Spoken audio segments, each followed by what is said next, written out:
list of forages that we've discussed today has been quite extensive. Remember, not every species and variety will fit within your farming operation.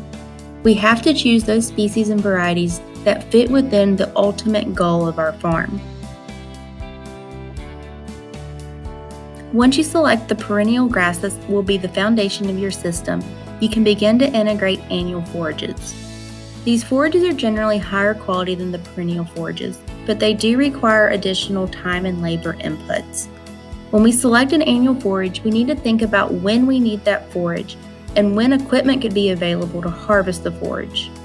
We often use annuals to extend the grazing season by overseeding those warm season perennial pastures with a cool season annual grass, legume, or forb. But even within these three groups, there's quite a range of potential yield that can peak from December to April. We can use the warm season annual grasses as a renovation tool to help suppress weed populations and existing grasses as we transition from one perennial to another. Remember, legumes should be the last forage that we add to our system, especially if we're looking to plant legumes with grasses, as we eliminate nearly all weed control options. We can't plant those legumes until we have the broadleaf weeds suppressed in the system. Planting multiple functional groups together in mixture or rotation is important for increasing the diversity of the system.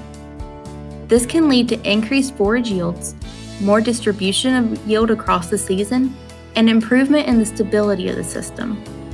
If we're pairing species together, it's important to pick those that are complementary, not competitive in nature.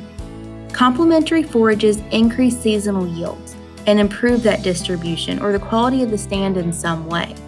For example, rye and ryegrass can be planted together to extend winter grazing from early winter to late spring. Competitive forages try to outcompete each other for light and nutrients, or do not take full advantage of either component. For instance, sorghum should not be planted into a Bermuda grass pasture because the sorghum would shade out the Bermuda grass.